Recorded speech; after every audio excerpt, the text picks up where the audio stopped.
প্রিয় ছাত্রছাত্রী, তোমরা যারা ক্লাস 11-এ পড়াশোনা করো, আজকের ভিডিওটা তার জন্য খুবই গুরুত্বপূর্ণ।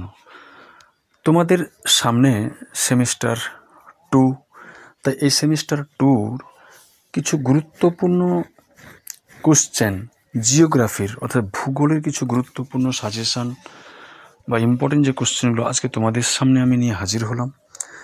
আশা করি এটি তোমাদের খুবই কাজে লাগবে।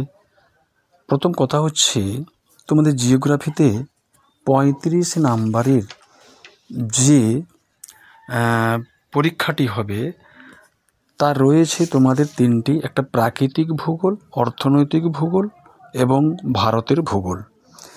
তো প্রাকৃতিক ভূগোল থেকে 15 নাম্বার, অর্থনৈতিক রয়েছে 12 নাম্বার এবং ভারতের ভূগোল রয়েছে 8 নাম্বার। তো আজকে এই 15 নাম্বার প্রাকৃতিক ভূগোলের এটাকে নিয়ে তোমাদের সামনে আজকে আলোচনা করতে চলেছি। তবে এখানে 4টি অধ্যায় তোমাদের রয়েছে।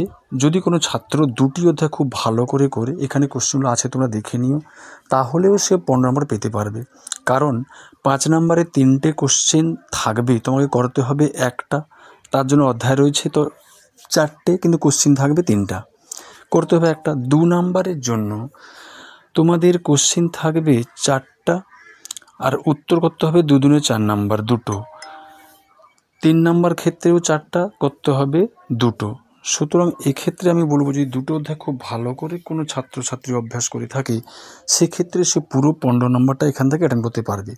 তো তার জন্য যে কোশ্চেন রয়েছে, আমি বলবো যে সমস্থিতির ধারণা এবং ভূমিরূপ প্রক্রিয়া, ভাঁজ, চুক্তি ও আলোড়ন, এই 2টো অধ্যায়টি ভালো করে করো। তবে যদিও এখানে 4টি অধ্যায় থেকে গুরুত্বপূর্ণ কোশ্চেনগুলো তোমাদের কাছে তুলে ধরলাম, এই 4টে অধ্যায় থেকে যার যেটা ভালো লাগে সেখান থেকে 2টো অধ্যায় খুব ভালো করে তোমরা করে নিও।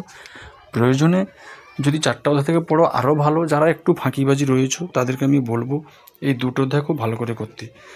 তো বন্ধুরা, যদি ভিডিওটি ভালো লাগে, এই ভিডিও তোমাদের বন্ধুদের কাছে শেয়ার করো এবং বিশেষ করে এটা লাইক, কমেন্ট, শেয়ার করো এবং ফলো করো।